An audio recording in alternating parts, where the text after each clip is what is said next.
Hi there, my name is Marc Belaiche. I'm president of TorontoJobs.ca. We are broadcasting live with an incredible recruiters panel that we've assembled for you. If you are looking for a job, you'll have some opportunities to ask some questions and talk about issues. And we're going to cover a lot of stuff over the next little while. What you want to do, as well as I see more people joining the platform, what you want to do is okay, I'm getting the all clear signal from Alex that the sound and audio and video is good. What you want to do is you'll just want to make sure to have a good sound, your camera on for next little while. And also feel free to ask questions. If you're watching, we have a great panel of recruiters. You want to have questions ready, anything to do with job search, interviews, resumes, where we're going to cover a whole bunch of stuff. We're going to talk about job numbers as well. So don't be shy. You can ask questions anywhere. You can post them in the event area or in the stage area, and I will moderate them. The panelists have also given you their information, their LinkedIn profiles as well, that you can connect with them as well if you'd like. So just as I see more people just joining on, I'm just going to give people just a little bit of time just to find their way and navigate to this area. We do have a live panel going on right now, so you are welcome to ask questions live. And we'll be with you for about an hour or so as well. And before I introduce the panel, I just wanted to share a little bit of about the platform as well. If you go onto the reception area on the top left corner, you'll get some information about the event, a little bit more about the companies, the organizations, the speakers, and also about TorontoJobs.ca as well. If you are hearing me and seeing the panel, you are in the right spot. You're in the stage area, and you'll see a little red light live button on the left-hand side, which is the place to be right now. That's where the panel will be for the next hour. And then at the end of the hour, we actually tack on an extra 10 minutes that you can go into the expo area and check out some of the products and companies and services that can help you in terms of finding a role as well. Now, I know we have recruiters that join us as well, and you are also welcome to ask questions, techniques, recruiting tactics that perhaps you might be interested in as well. So we have a good combination of people in the audience, everything from job seekers to people who are recruiters as well. So without much further ado, we'll get started, and I want to introduce the panel shortly. But just to give you a quick little bit of commercial here, well, actually just some technical support questions here first. What you want to do is, if you do have any technical difficulties, it's more than likely not our platform, but your computer. So if you do have technical issues, here's what you want to do. First, try closing all your other browsers. Then if that doesn't work, you want to close this browser that you're on and reopen it and come back to the event. If those things don't fix it, you want to restart your computer and then come back to the platform. Now, if your technical issues still persist, put a note in the chat and we'll try to help you out. Somebody from our team will be in touch with you. If it's a technical issue, more than likely it's nothing to do with our platform. 99.9% of the time it has to do with your computer and not anything that we're doing as well. Now, I also want to say that this is more than just a Zoom webinar. This is more interactive. We have lots of great content and the expo that I mentioned as well. And you also want to be using a Chrome browser for this, not Internet Explorer or Safari. It won't give you the same functionality. And you don't want to be using your phone either, because the phone won't give you the functionality that you want for today's event. You want to be using a laptop, notebook, computer, etc. So without further ado, I'm going to introduce the panel, and then we'll talk about the job numbers after that. We'll go around and introduce each of the panelists. So first off, Marlene Ferreira is CHRP Head of Talent, Surplus Furniture and Mattress. Marlene, thanks for being on. You are muted, just so you know, and want to welcome you. Thank you for your time. And thank you for having me. With you and talk a little bit about your background, your organization, the kinds of roles that you recruit for. So I'm head of talent in HR. So I have a bit of a dual role, which keeps me busy. A lot of recruiting going on. We represent, we're retail. We work in furniture. So we have a lot of front-facing retail sales roles, warehouse roles available. Throughout all of Canada. So we have a lot going on. Terrific. And Jeslyn Z is CHRP CIR Talent Acquisition Specialist at CI Financial. Thanks, Jeslyn, for being here. Perhaps you can do the same. Talk a little bit about the roles that you have and a little bit about your background, if you may. Thank you, Marc. So hi, everyone. So I'm working as Talent Acquisition Specialist at CI Financial. So we are one of the largest asset management and investment companies in Canada.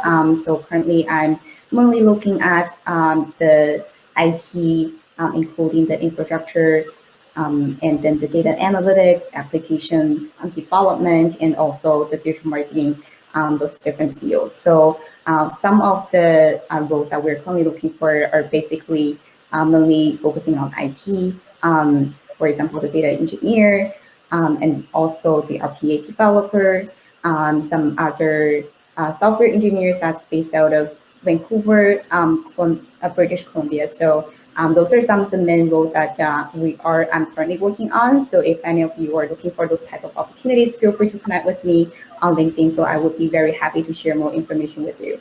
Thank you. Terrific. Thanks very much for being on, Jeslyn. And next up is Tessa Sebro, is CHRP HR Consultant and DEI Advocate, Public and Private Sector Companies. So Tessa, welcome, and thanks for being here. And perhaps if you can introduce yourself as well. Thanks for having me. I appreciate having an opportunity to be on this panel with you. Some of the work that I've done has been in the space of talent acquisition, also in the space of training and in diversity, equity, and inclusion. Currently, I'm in the talent acquisition space in public sector, but I've also done a lot of private sector work in financial services and in hospitality and tourism fields. And my current role is with provincial government, and some of the roles that I recruit for are marketing positions. I recruit for a lot of legal roles, finance, and HR roles as well. And I'm sure that if you have questions around any of those, I'd be happy to shed some light on that. For sure. Well, thanks again, Tessa, for being here. And last but not least, Laura Tromp is RPR Talent Acquisition Specialist at Bayshore Medical Personnel. So Laura, perhaps you can share a little bit about what's going on in your organization and kinds of roles that you recruit for, and about yourself as well. Okay.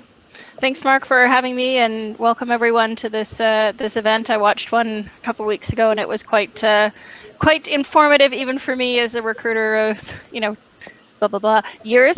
I started actually a long time ago working with Marc at a company called Creative Financial Staffing. And I've done a lot since then. I've done physician recruitment, technical recruitment, been mostly in healthcare for the last 12 years.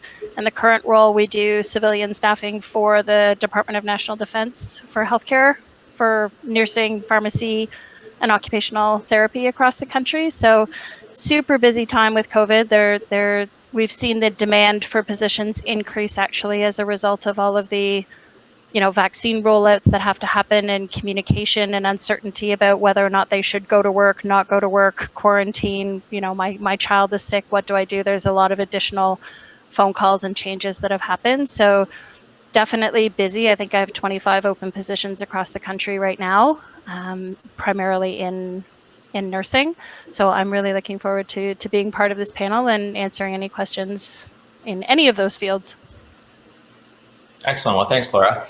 And yes, if you do have any questions, feel free to post them in the event or in the stage area, and I'm happy to moderate them as well. So let's go through the process. People have questions all the time, from everything from the resume, and a lot of questions surround the resume, and then you go through the interview. But let's kind of start with the real basics. So somebody's looking for a job. What do you think is the first thing that they should do? Marlene, why don't we go in the same order, and just I'll bounce different questions to each of you. So Marlene, why don't you start with you? What do you think first thing they should do if they are looking for a new position? Well, I think as most are going to obviously the Indeed, the job boards, but I think it's super important to also stand out, like using your LinkedIn, using your network. There's just so many people that are seeking employment right now, and really bringing out your specialty. Like, you may be in certain areas of work, but what are you really good at, and stick to those and sell yourself for sure. And Jeslyn, how about you? What are your tips for somebody just starting?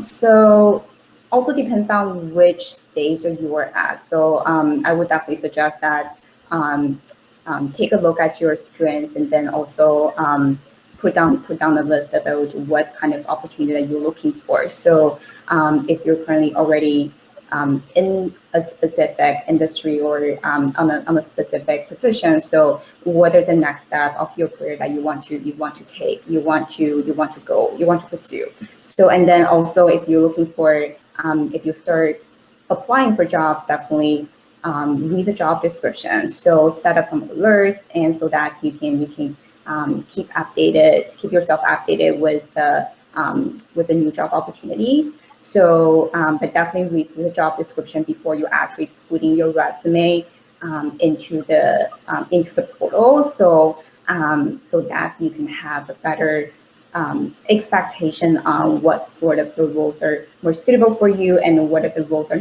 maybe not a really good match. So yeah, so definitely like position yourself towards that. So that's kind of my 2 cents for that. Thank you, Marc. Okay. That's great.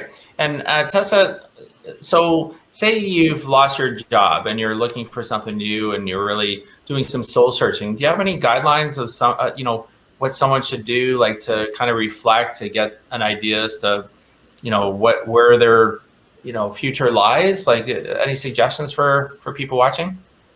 Sure. I'd say think about the positions that you've had and where you felt happiest, where you felt most aligned, where you felt that you were able to make the best contribution, and find roles that will meet those things. Find roles that offer the types of work that you like to do, or offer the type of exposure that you'd like to attain. I think when you're looking for a job and you're out of one, it's kind of difficult to be really specific about what it is that you're looking for, because sometimes you get into a situation where you just sort of want to be in a job. And I think when you get to the point that you feel like you just want to be in a job, it makes it a little bit more difficult for employers to match you with what you're really looking for, because things become really broad and really general. And in a lot of workplaces, employers are looking for people who specialize in a certain thing, or people who can communicate what they're really good at and target that aggressively. All right, good stuff. And Laura, how about you? How would you go about, if knowing what you know, in being in recruiting, and knowing that there's probably a perfect job for everybody out there in some form or another? How would you start to try to find that perfect job? I think it goes back to what Tessa said. Where were you happy in the past, and do you want to do that again? Or looking at your transferable skills and deciding, okay, maybe I want to change.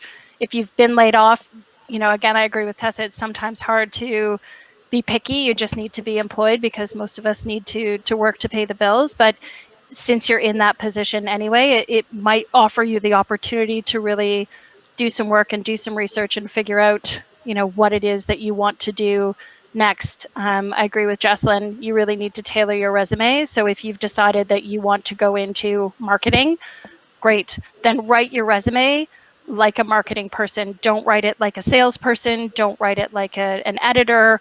Write it like a marketing person, and really pull out the skills that you have in that area. And if they're transferable, You can do a skills summary at the very beginning to say, I have 5 years of experience in, using social media platforms. I have 7 years of experience in doing this, and 8 years of customer service, or whatever it is that's going to be transferable. As a recruiter, I really prefer to have a chronological resume over a functional resume that tells me what you did and how long you did it for, because it saves me time emailing you to find out you only have 2 months when it looks like you have 2 years. So that, for me as a recruiter, is a personal preference. And obviously use your network. There are so many people posting these days. If you get 500 resumes, who's going to stand out? Someone that is referred by an employee, someone is referred by a friend or a colleague that you work with, and make some connections. LinkedIn is a perfect way to do it. If you know someone that's connected to someone that's in a company that you want to work for, send a message to that friend and say, hey, I don't see anything on your website. Here's what I'm interested in doing. Who should I send a resume to? And make yourself stand out. If it's something like marketing, I've seen some really great videos that people are posting on their LinkedIn profiles saying, I'm unemployed, hire me. Here's some of the things that I've done. And like all the marketing stuff is going on in the background. And it's a really well done presentation. And it's an awesome way to make you stand out. And you might get noticed by someone who doesn't necessarily have anything posted, but might have a role that's suitable for you that's open. Excellent. Great advice. So if you're just joining, my name is Marc Belaiche. I'm president of TorontoJobs.ca. I'm joined on the panel here. Jeslyn Z is CHRP, CIR Talent Acquisition Specialist at CI Financial. Laura Tromp is RPR Talent Acquisition Specialist at Bayshore Medical Personnel. Tessa Sebro is CHRP, HR Consultant and DEI Advocate, Public and Private Sector Companies. And Marlene Ferreira is CHRP Head of Talent, Surplus, Furniture, and Mattress. So Marlene, Laura talked a little bit about resumes. So person figures out what they want to do. Next up is their resume. So what are you seeing that's working on for resumes? What are your tips? What are your suggestions for people watching? I think Laura made a good point. It's standing out amongst the crowd. That's the key thing as in a candidate looking for work right now. So I would definitely, as mentioned, I would concentrate on what you're really good at and then break it down in experience. Like Laura said, that was really good points. And then sometimes also just standing out, right? A really well-written resume that really pops out as it's just interesting and appealing to me. Okay. And by the way, if you have any questions for the panelists, feel free to post them in the event or the stage area, and I'm happy to moderate. What happens is that people wait till the very end, and then sometimes you don't get time to ask questions. So make sure to get your questions in early as well. Jeslyn, how about you? What's important for you from a resume, from receiving a resume? What catches your eye? What turns you off? First of all, I would say totally agree to what Laura said. So I also prefer chronological resume instead of functional. So that gives me a much more clear understanding about what you've worked on in the past and what you're currently working on recently. You are working on at your position. So and then after that, I would say formatting is really, really important. So a good well formatted resume would definitely stand out from the others, or poorly written, or they didn't check their spellings or grammars. So formatting is definitely really, really important. So try to use the same font and also the same the font size. So yeah, and also pay attention to the spellings and double check your spelling and grammars. So that is also very important. And then the other thing I would like to mention is that when you write your resume, try to put some of your achievements into the descriptions. So for example, how much like if I'm applying for recruiter role, so how many positions have I filled in the past year? So what is the number of if you're applying for sales positions, so what is the revenue? What is the percentage of the revenue have you help your company, have you obtained for your company. So try to quantify some of your achievements instead of just writing some plain the sentences, so that it is easy to understand, it is easy to see this is what you've done, but sometimes it's just to translate them into numbers or would make your resume more stand out. So yeah. Okay, great. And if I can jump in, to Jeslyn and Laura's points, clean and chronological is awesome. I would also encourage you to think about what type of role you're applying for. So for example, if you're a creative and you're applying for a marketing role doing some sort of digital advertisement, it'll be helpful to put things like a link to your digital portfolio on your resume. It makes it a little bit different than the typical resume. It sort of showcases what you can do. If you're applying for graphic design, then it's okay to have a resume that has a little bit of graphic design built into your format, because it shows a little bit of what you can do. But if you're applying for example, accounts payable, then you definitely want to stick with something that is very clean and very clear and very well organized, and make sure that it reflects the type of role that you're interested in. Awesome. Well, so some of you have mentioned already chronological. For those that don't know, maybe Laura, you can talk about the differences between chronological and functional or other methods. So chronological for me is like, this is the position that I worked at, this is my job title, these are the dates of employment, and then here are the bullets, and I prefer bullets. I don't want a paragraph about what you did. It's too hard to read. Like Jeslyn said, make sure it's clear, it's concise, it's formatted well, and put in the bullets that include the achievements. And again, with Jeslyn, make sure that it's quantifiable. If you have saved the company money, if you have brought the company revenue, if you have increased or decreased anything that's important for that category, make sure that they know that's what you've done while you were there and what your achievements were. Functional tends to be for people who have maybe they're going to change jobs, and so they haven't done specifically what they're being asked to do or what they're applying for. So they will put in a skills profile that says, you know, I've done all of these things.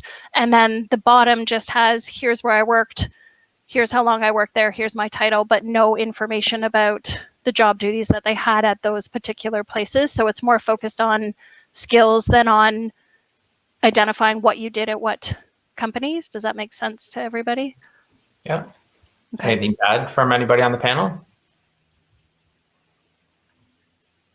I wanted to mention one thing that's to keep in mind, I guess, as a candidate. A lot of our applicant tracking systems that are out there right now, sometimes it doesn't pick up very graphic type, like the marketing and the graphic design type resumes that are out there. So you're always better off maybe having two copies, one that you can target to the hiring manager and send it separately, and then one that that is going to be compatible with the ATS systems that are out there right now.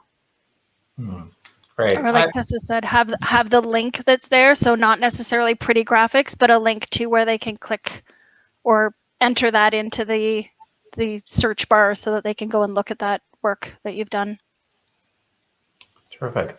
So quick show of hands. Do a quick survey. I know it's a little bit informal and it's a small sample size, but do you prefer a Word attachment if it's an email, a PDF attachment, or it doesn't really matter? What's your preference? Show of hands. So how many just would prefer Word attachment only? PDF attachment only? Doesn't matter? I think either one is fine, but I do like PDF. You prefer PDF? Okay. All right. It's a pretty informal survey, of course, right? Okay. So sorry, Laura. I was just going to say, the nice thing about PDF is when you're opening it up, the format doesn't change, because sometimes when you have it in Word and you open it up, it's if it's not compatible, or if they did it on an Apple and you have a PC, then the formatting is not what it could be. So Adobe kind of eliminates that problem. Okay. And, just also show of hands, perhaps. Cover letter, yes or no? If it's in an email, for example. So cover letter, yes? Cover I letter, like no? a cover letter that's attached to a resume as opposed to two separate documents, because I always read the resume first. That's my personal preference. I read the resume first, and if there's information I'm looking for that's not clearly laid out in the resume, then I look to see if it was mentioned in the cover letter. Okay, I'll say the same. Is for me, a cover letter is good when. So I'll use my current role. So if you're a nurse in Edmonton and you apply for a job in Nova Scotia, why? Like, are you already licensed there? Are you planning to move there anyway? Like, because half the time I get in touch with those people and they're like, oh, I didn't really pay attention to the posting. I just saw the title and I applied. I'm really not interested in working there. So a cover letter for me kind of sometimes helps to identify why it is they applied for that job. I agree with Tessa. If it's in two separate documents, for me, I just read the resume, and I usually need to know what's in that before a cover letter. And if you're just going to repeat what's in your resume, don't bother doing a cover letter. If it's targeted to a specific job ad and you're going to add details about why you're a fit for this role or how you meet what's asked for in the job posting, then yes, definitely do a cover letter. It's a chance to kind of keep your resume to that 2 pages and target it in the right industry, and then write a really standout cover letter for the specific position that you're applying for, and use all of the keywords that they have in their description, which will get picked up by the ATS, but it is also going to help the recruiter understand the why part of why are you applying for this job? Why are you wanting to work for our company? Because I think fit these days is really important. And so that's a good opportunity for you to stand out there. Yeah, the cover letter is the talk to me page. Exactly.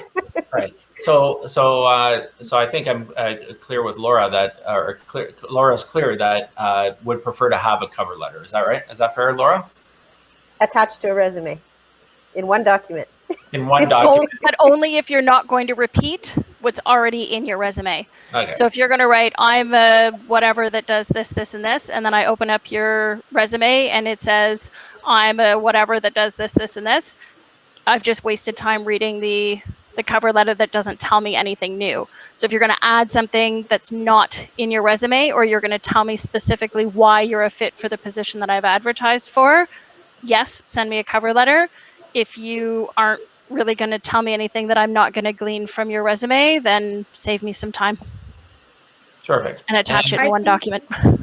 And I add to that, just because a lot of the times with the roles that I'm working on in retail, it is sometimes entry-level roles, and we do all the training for it, right? So, not necessarily I'll have recent grads, a lot of people that don't have sales experience, well then sell me yourself on the cover letter. And like you said, I love it all in one document too, so you don't have to open and close different separate documents. But sell me yourself. Why are you good at sales? I'm good with people. I love interacting with individuals, and I'm motivated and things like that. I like to meet goals. And then, the chances are I'll probably give you a call a lot faster than if it was just a resume not selling you, your skills and your personality. So for me, just because my positions are mainly tech IT related, so it doesn't really necessary for me to for the candidate to have to attach a cover letter. But if I have two similar versions of similar quality of candidates with a similar skill set on the resume, so one with a cover letter would definitely make them stand out. But to the other end, one thing I wanted to kind of remind, if they have candidates that are listening, so maybe you want to pay attention to your cover letter, how you word it, and also sometimes just try to update your cover letter before you attach them to your resume and put it into the portal, because sometimes I do see that candidates are. I've seen some resumes where they put the other employer's name on this job that for our company. So it's just so if you're doing that, don't bother to put the cover letter at all. So yeah. Okay.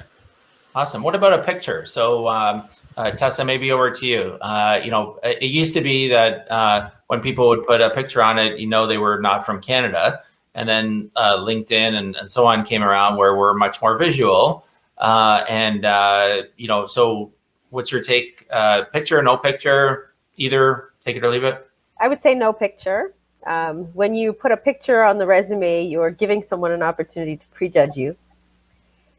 without having looked through all of your experience.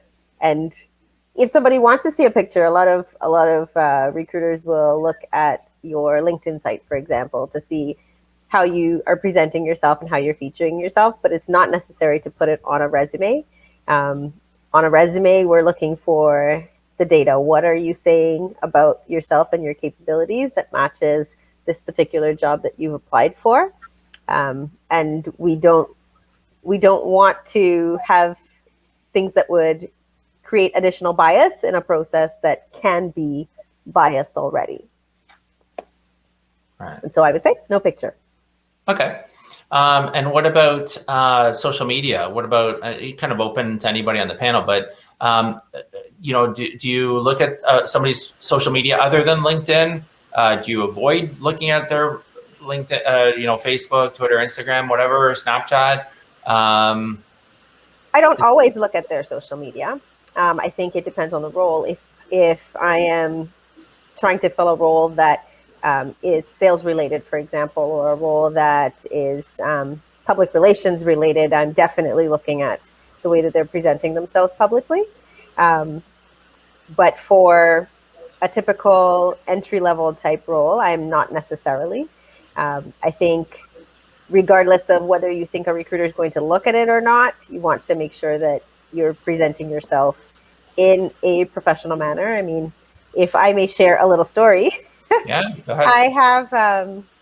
I have had an instance where I was speaking with somebody on the phone about a role. I had not looked at their social media prior to calling them for a telephone interview. And the person was checking all the boxes in terms of the type of experience that they had and where they had worked previously and what they were capable of putting in place around policies and programs. And after I got off the phone with them, I decided to take a look at their social media profile because it was the type of job where they would be public facing quite a bit. And when I looked at what they had on their social media profile in terms of a picture, I was disappointed because the picture was less than professional. It looked like the person really wanted to be a model as opposed to being in a professional work environment with the pouty lips and all of that. And I called them back and I said to them, the way that you present on the phone is entirely different than the image that you present on social media. And for this type of role, it's important that those things be congruent. I said to them, I would like to put you forward for this position, but if I'm going to put you forward for this position, I'll need you to fix that discrepancy, because I can't say I'm recommending you based on these things that you've told me you're able to do when I look at your social media and it sort of invalidates that. It takes away from your credibility. And within 5 minutes, the person was very responsive. Within 5 minutes, they had changed their picture completely. They were professionally dressed. They were facing the camera. They were. That's good. It was great. Yeah. It was great. Awesome. Great story. Now, and feel free to share stories because, that the stories help convey more information. Now, some people may not know more recently, there's social media checks, just like you can have credit and criminal checks and so on. I just wanted to see if anybody on the panel is using social media checks. There are services that will go out and find backgrounds on people and will red flag if there's something that an employer may want to know. So do any of you currently use social media checks? Not manually, but there's spiders that will go out and find it and maybe share some experiences, good, bad, or otherwise, about it. Yeah, so I think, again, this is more of an HR front than anything else. I think that to mitigate your risk, you're probably best to use external sources, just to eliminate any type of, indicating that you didn't hire that individual for certain, under the human rights, right? Anything related to that, then you're probably better off going through a third party to do it. But it's very common now. to do social checks. And a lot of people say, well, that's against the, my privacy. And people don't realize that really it's a public forum, right? So it's public. You're publicly putting that out there. So we're able to use it. However, like I said, I would recommend using an external source to perform that activity. So what should someone do? If someone's looking for a job, what should they do? Make all their settings private? Just obviously not post something that's inappropriate or otherwise can be misconstrued. Any other tips that anyone might have? I agree with the tips that you provided in terms of making things private. Sometimes people will use one particular site for their more professional presentation and make that a little bit more public, like LinkedIn, and then keep maybe your Facebook or whatever else as a private site or private settings. And I would say Jeslyn? do a self social media auditing. So maybe just try to, if you want to Google yourself. I know sometimes it just sounds weird, but yeah, try to search your name to see what kind of result comes up. So you might see that something that's really interesting and something that you don't really want, or you forgot to close certain accounts and it's still showing up on the social media. So you might want to go to maybe delete or remove your that specific account if you don't want it to be shown on like publicly, and then also try to promote your LinkedIn profile if you're looking for if you're looking for a professional opportunity and if you want to build your personal branding. So or some people, they as Tessa had mentioned, they also have their own website so that they have all the different resources or different social media platforms. They have all the links linked to that, their personal platforms. So that could also be a great way to showcase yourself. You can also even put your personal website on your resume. So that would definitely be very impressed. It would definitely impress the employer or the hiring manager. So yeah, just try to build your personal branding and then showcase your LinkedIn, build your public profiles, and then do some social media auditing. All right, thanks. So Bobby has a question here. Migrated to Canada in 2011, so about 10 years ago. How can I leverage my career experiences, specialty, and skills working in other countries from over 10 years ago into my current resume? Anyone want to take that question? It's a great question. It really depends on your field, right? But I've worked in IT specialty, finance, and accounting. I think the key things are what skills are transferable. And a lot of the times there are upgrades that you need to do depending on the roles that this individual is looking for. But I would definitely take a look at your transferable skills and how, and obviously your ability to learn quickly is a big thing too, and really showcase that. Okay, terrific. I think. Sorry, go ahead.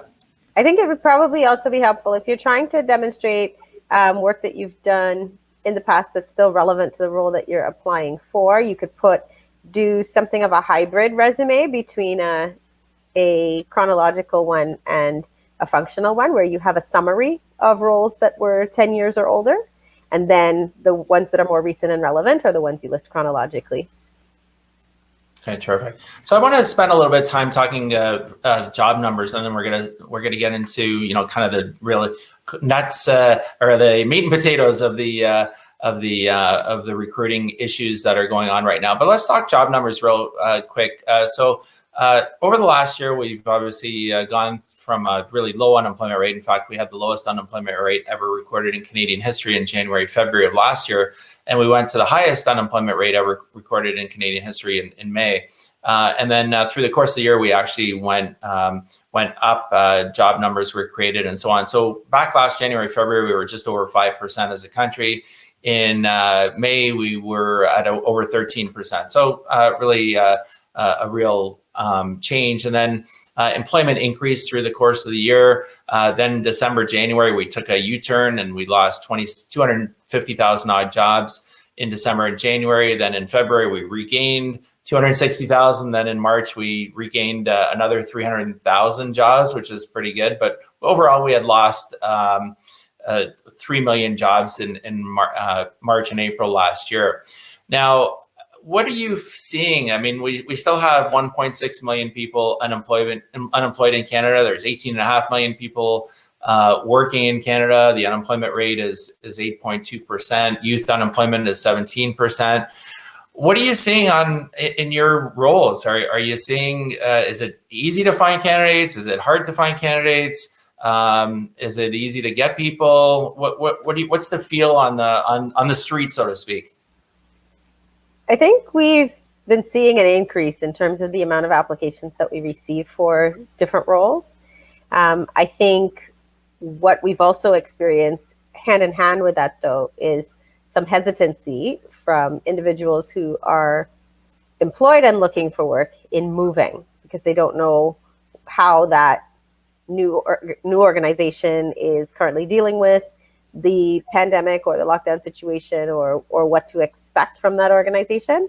I think that with the amount of individuals that are looking for positions and competing for the same roles, it goes back to being able to figure out what makes you stand out, what is unique about you, how can you use your network, how can you promote yourself in a way that demonstrates your capabilities for the positions that you're interested in, because there really are a lot of people that are looking for the same types of roles, but also people's needs through this pandemic and this shutdown have changed in terms of the ways that they are working.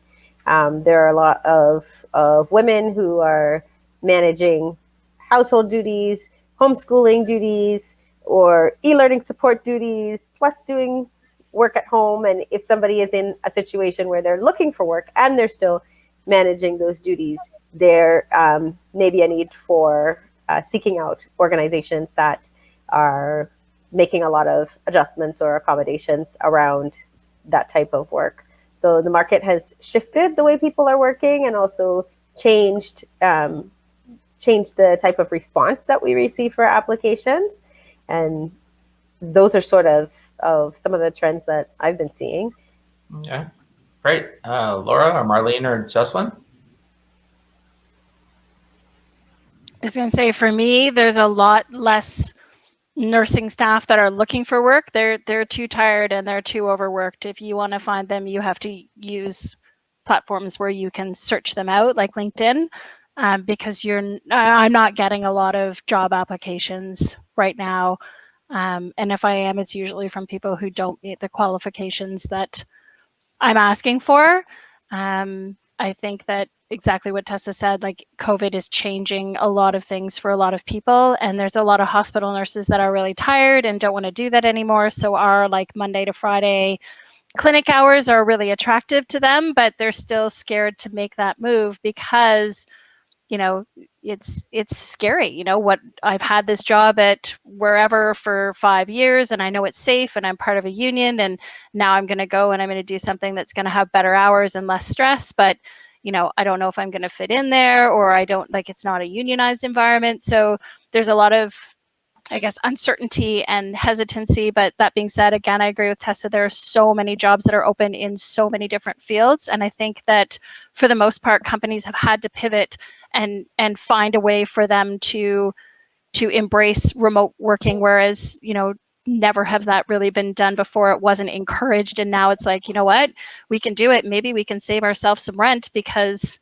you know, for our company, we've proven over the last year, no one has been really to the office in the last year. We can all work effectively from home. So it's really changing. Then how do you onboard somebody? How do you make them feel part of a team if they've joined in the middle of a pandemic and they've never really gotten to have that, you know, office chat time or whatever. So there's a lot of things from an HR onboarding retention perspective that are having to come into play for HR people. And the job search side is for the most part, people who are being affected by the layoffs for COVID are now kind of trying to think about, well, maybe do I want to keep going into that area, or do I want to now transition to something that's going to allow me to have more flexibility? Or maybe they just can't work at all because they've got 3 kids under the age of 7 all at home, and it's really hard to have a career when that's the reality of your everyday life. But most people who are working remotely at this point, you know, if they have little ones that pop in during your virtual meetings, now it's becoming more acceptable, whereas before that would have been seen as incredibly unprofessional if that ever happened. But the reality of the working world is certainly, in my mind, changing. Maybe not in nursing and the things that I'm placing in, but in the world that's happening. Right. Great. Marlene, let's talk real quick about video interviews, and it has become kind of the norm in many respects. What mistakes are you seeing that job seekers are making out there when it comes to video interviews? Well, in the roles that I'm hiring for right now, they're very sales driven. So I think that, you know, being camera shy is sometimes not, you know, you have to practice, right? Practice makes perfect, right? You just have to really practice, look at yourself in the camera, you know, even if you got to do a little bit of talking to yourself, just, you know, go through the motions, test yourself out, get comfortable with it, I think. Because at the end of the day, you have to be able to be social, right? The way you would in person, and you just have to get comfortable with it. So I think practicing a lot of the video interviewing, being prepared, testing out your camera, and although mine is not the greatest today, but testing out your camera, and and just practicing until you get, you know, used to it. It's different, right? It's a different world. So. Right. And Jeslyn, how about you? What do you like, or what tips do you have for job seekers doing video interviews? So video interviews, definitely it's much more convenient than going to the office, to the building for on-site interviews. So I would also totally agree to Laura mentioned that the situations definitely it's helping changing and shifting our the work style and also the arrangement. So so that to that point, it definitely it helps us. It creates some convenience and opportunity for us to look for more different opportunities. So when it comes down to the video interview, I would say definitely, as Marlene mentioned, keep practicing and just maybe do some recording, do some practicing by yourself. So that's that would definitely help you to develop and improve your video interview skill. And then also, before you starting the video interview, maybe try to test the application that you are going to use. So for example, if you are use say Microsoft Teams, so do you have an application that's already been downloaded on your laptop? So if not, do you want to maybe install it before the interview and maybe test it? So test the applications that you are using for video interview, and test the sound, the camera, those systems, and then also make sure the lighting and also the distance to the camera. So so I once had a candidate who had an interview with me and with us. So like his face was very close to the camera, so which was so we suggested him to move backwards a little bit, but that was just something that I wanted to share with us here. So something that you might want to keep in mind, and also dress, semi-professional, and then it's much easier, it's much convenient, but also considered as a professional business meeting. So definitely you want to be to present yourself in a professional way. And other than that, so that's the thing I could think of so far. Thank you, Marc. Yeah, that's great. Thanks for sharing. We've got about just about 10 minutes left. Jeslyn Z, Talent Acquisition Specialist at CI Financial. Laura Tromp is Talent Acquisition Specialist at Bayshore Medical Personnel. Tessa Sebro, CHRP, HR Consultant and DEI Advocate, public and private sector companies, and Marlene Ferreira, CHRP, Head of Talent, Surplus Furniture and Mattress. So Tessa, I wanted to spend a few minutes on DEI. For those that don't know it, what is it? And also, how can they use that to their advantage for job seeking, or maybe it might hurt them? What maybe just spending a couple of minutes talking about it. I know it's a big topic, but maybe you can share some thoughts that you have about the topic. Okay. Diversity, equity, and inclusion is the practice of looking at how differences can be leveraged to advantage an organization, to advantage individuals who previously may have been underrepresented in certain fields.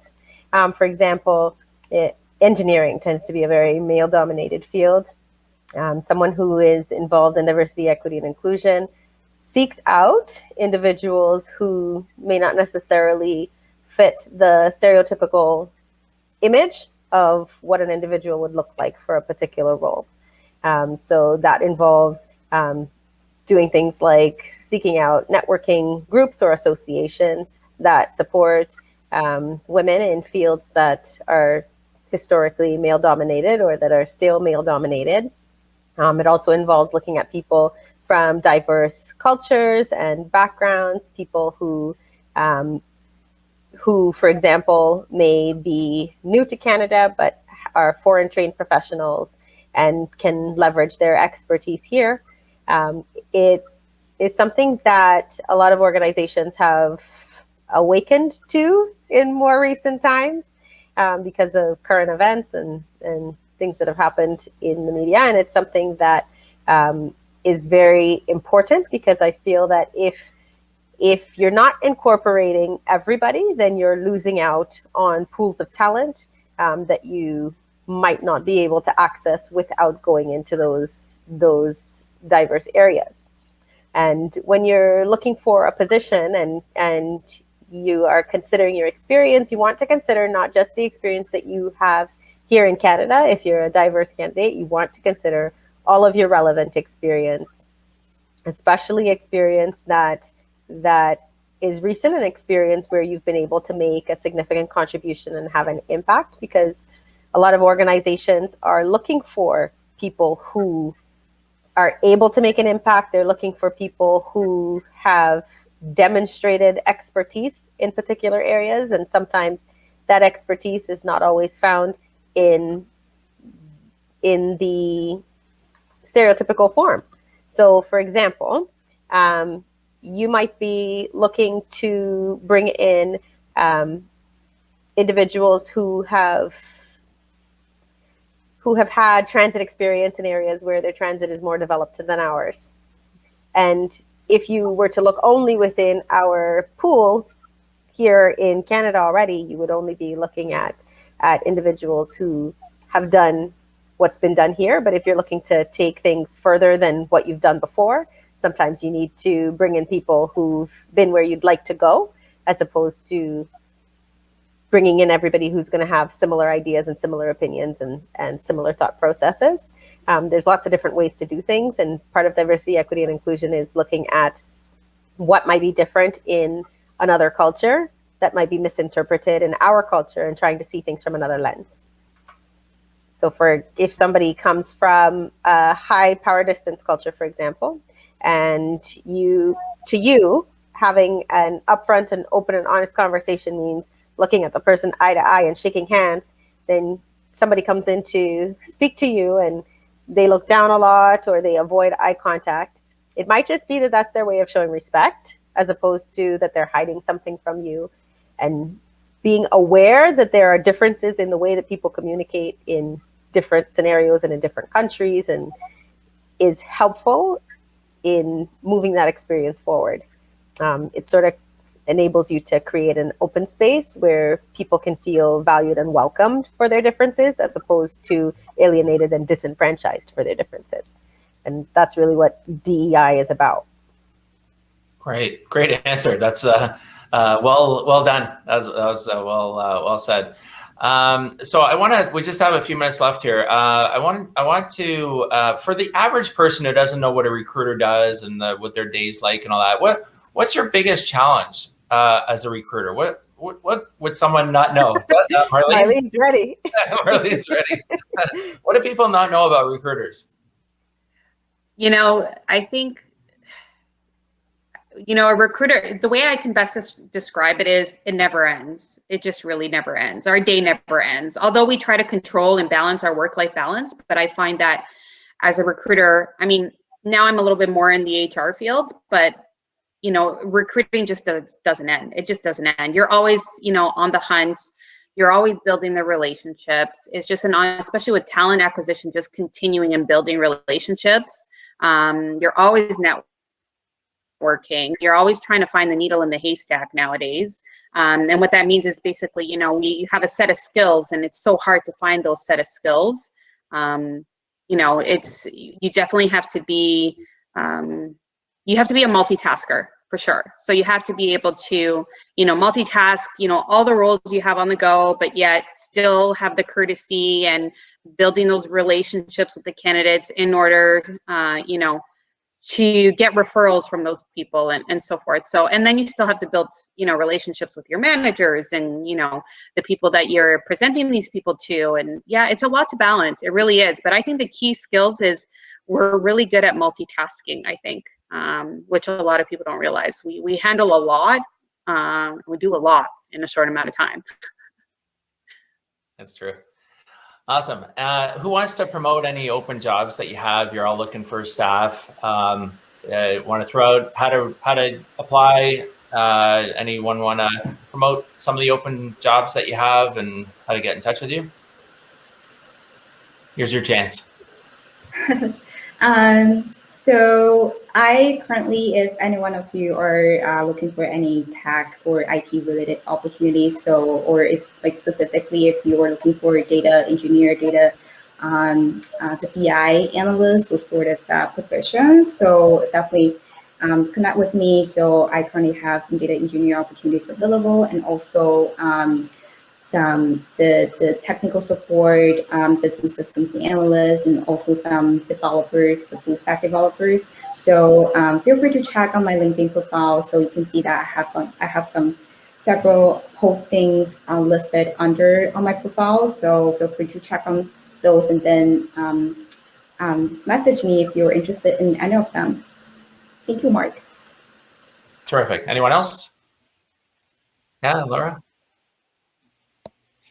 So if anyone has nursing experience or pharmacy experience, we do have positions across the country. I just updated everything this morning before I did this, so they're all posted now on LinkedIn and on the Bayshore, www.bayshore.ca. Bayshore Healthcare is a really big company with a whole bunch of different business units.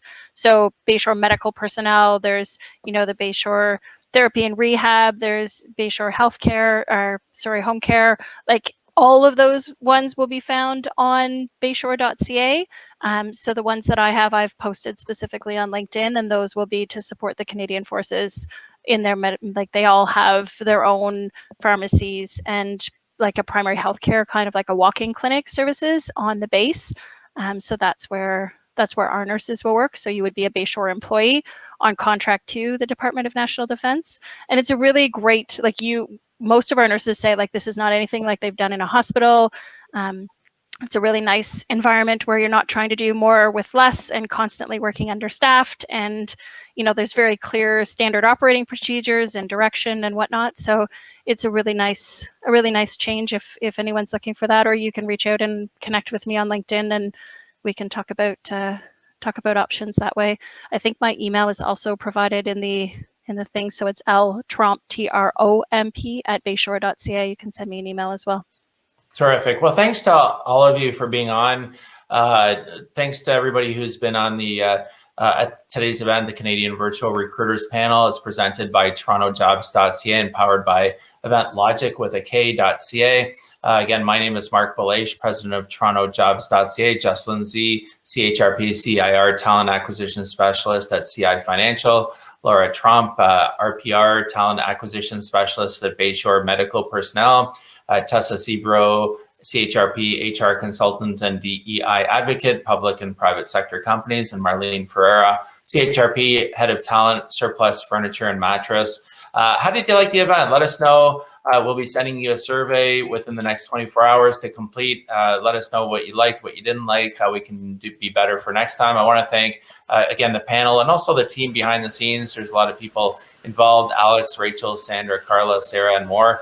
I want to thank them for putting today's event together. I also want to let you know that TorontoJobs.ca is also looking for a number of people, including a web developer for a new project that we have. We're also hiring for our EventLogic.ca team for sales, and also our TorontoJobs.ca team as well for sales. We also have a number of public accounting positions available. All you have to do is just visit TorontoJobs.ca. Check out the recruitment divisions section, and I will post the link right now in the event area so you can check things out there. And also, I wanted to let you know you can also reach our recruitment division by emailing resumes at TorontoJobs.ca. And you can check out my book also called Tales from the Recruiter, which is available at talesfromtherecruiter.ca. You can check that out on the link that's been provided. And if you're looking to start up a business or you're an entrepreneur, you might want to check out our affiliated company website, TorontoEntrepreneurs.ca. You can check out some upcoming events as well that are there.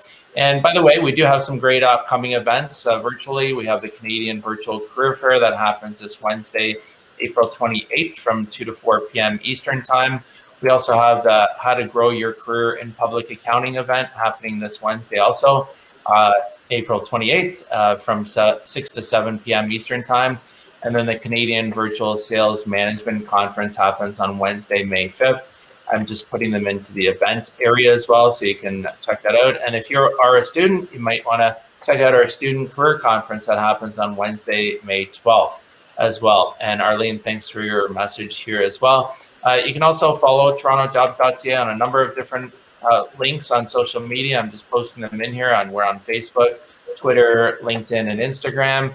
And you can also check out our TorontoJobs.ca YouTube channel as well, where we have a number of great videos as well available. And if you missed something, our YouTube channel will have this video up in the next few days as well.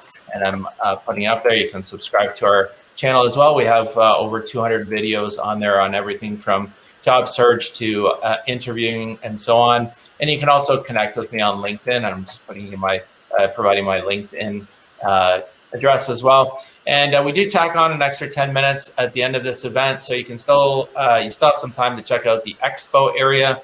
There's some great products and services and companies that are here to help you with finding a position and whatever you may need along that line. So thanks very much for being here. And also you can scroll up, you can see some of the comments that Alex has posted up as well to check out some of the opportunities as well that we have. So thanks very much again. Thanks to all of you on the panel, and have a great day, and everybody stay safe as well. Thanks for having us, Marc. Thank you. Thanks, Marc.